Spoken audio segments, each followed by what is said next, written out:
안녕하세요, 미북이입니다. 아시겠지만 매주 유튜브 커뮤니티 통해서 주간 증시 대응 전략 말씀드리고 있어요. 저번 주에는 시장 전체의 투심이 위축되고 있기에 변동성 염두에 둔 포트 구성 말씀드렸죠. 다가오는 주간은 슈퍼위크입니다. 빅테크들 실적과 FOMC, 고용보고서까지 빅 이벤트들이 예정되어 있어요. 너무 중요한 주간이라 이번에는 텍스트가 아닌 이렇게 영상으로 말씀드리는 게 좋을 것 같다고 생각했습니다. 나스닥 100 선물 일봉이에요. 최근 3주 동안 강한 조정이 나오고 있습니다. 조정폭 자체는 지난 4월 조정 당시보다 기간과 강도 모두 강한 수준이에요. 4월 조정 트리거가 됐던 게 ASML과 TSMC 실적, 옵션 만기, 그리고 이스라엘의 이란 폭격 소식이었죠. 4월 당시에도 시장에 공포가 가득했었습니다. 기억하기에 당시 공포 탐욕 지수 극도의 공포 구간 직전까지 도달했었어요. 4월 초에 극도의 탐욕 구간이었던 것을 감안하면 굉장히 빠르게 도달한 거죠. 지금도 기술주 한정으로는 매우 극단적인 흐름으로 전개되고 있습니다. 특히 반도체 섹터는 같은 기간 고점에서 17% 이상 하락했어요. XXL 기준으로는 50% 정도입니다. 이런 반도체, 빅테크와는 다르게 러셀과 다우는 2주 연속 주봉상 양봉을 만들어냈고 단기 하락 추세마저 돌파하며 마감했죠.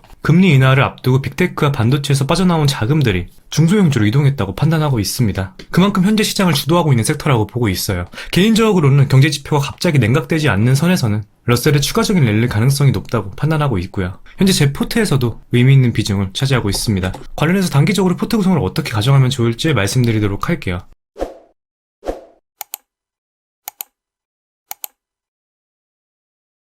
먼저 시장 전체적으로 단기적인 조정은 어느 정도 마무리되는 국면에 있다고 봅니다. 최소 이번 주는 기술주 중심으로 기술적 반등이 이어질 가능성을 높게 보고 있어요. 기술주 저번 주 아래꼬리 길게 달며 마감했고 SPX 역시 대추세 지지선 5,400선을 지켜냈죠. 즉 시장 전체의 투심이 완전히 무너지지는 않았다는 의미입니다. 특히 다우 일봉으로 보시면 금요일 신고가 돌파 라인과 단기 이평 장대로 돌파하면서 마감했습니다. 최근 다우와 러셀이 기술주보다 선행해서 움직이는 경향이 있다는 것을 상기한다면 나스닥도 이제 키 맞추기를 하며 같이 상방으로 움직일 가능성이 높다고 봐요. 기술주 RSI 30 근처까지 내려오기도 했고요. 그리고 빅스도 말씀드린 저항에서 꼬리 길게 달며 내려오고 있습니다. 여기서 21선까지는 눌릴 가능성 농후하다고 봐요. 역시 이번 주 빅테크 실적 발표가 중요하겠죠. 기술적 반등으로 전개가 된다면 QQQ 기준 단기 하락 추세 저항과 단기 이평이 맞물리는 475선 테스트할 수 있다고 생각합니다. 돌파한다면 추가 랠리로 보고 있고 저항이 된다면 기술적 반등 마무리라고 볼 것 같아요. 저는 기술주와 러셀 위주로 포트 구성을 하고 있는데 만약 해당 라인 기술주 저항이 나온다면 익절하면서 적절한 현금 비중 확보할 생각입니다. 시장 흐름과 순환 지켜보면서 방향에 맞는 포트 구성이 중요하겠습니다. 앞서 말씀드렸지만 이번 주 빅 이벤트들이 예정되어 있는 슈퍼위크입니다. M7 중 남은 4곳에 실적 발표와 함께 FOMC, 일본은행의 금리 결정, 미국 고용보고서 발표가 예정되어 있습니다.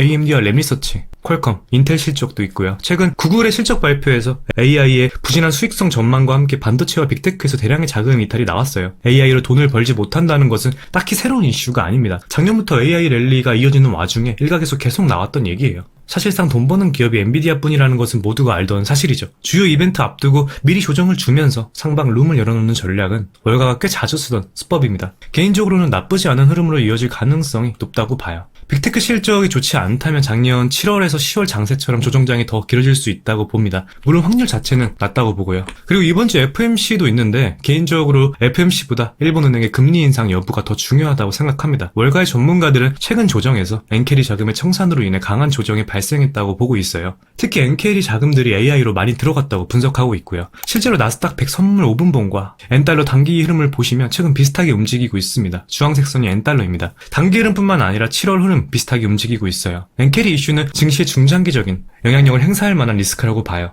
기존 경제지표 발표로 예를 들면 물가가 예상을 하회하면 보통 증시의 호재로 작용했었죠. 하지만 물가지표의 약화는 연준의 금리 인하 시점이 빨라지는 것을 의미하고 이는 달러의 약세로 이어집니다. 달러의 약세는 반대로 엔화의 강세를 만들어요. 엔화가 강세로 바뀌면 또다시 엔캐리 청산 리스크가 복각되는 구조입니다. 그래서 목요일에 미국의 GDP가 예상치를 한참 상회한 깜짝 수치가 발표되었을 때 달러는 치솟고 엔화는 약해졌었죠. 이번에 일본은행이 금리를 인상하면 또다시 엔화 강세가 촉발되면서 엔캐리 청산 리스크를 불러올 수 있습니다. 물론 이번 CPI가 낮게 나오면서 어느 정도 가능성은 낮아지기는 했지만 일본은행의 금리 인상 여부와 채권 매입 축소가 가져올 파장이 낮지 않기 때문에 당분간 집중해서 보시면 좋을 것 같아요. 이번 주도 변동성 예상되고 정말 중요한 주간이기 때문에 집중해서 대응하셨으면 좋겠습니다. 그럼 이번 주간 증시 대응 전략은 여기서 마무리하도록 하겠습니다. 오늘도 시청해주셔서 진심으로 감사드리고 도움이 되셨다면 구독과 좋아요 한 번씩 부탁드릴게요. 궁금하신 점은 댓글 남겨주시면 확인 후 답변 드리겠습니다. 감사합니다.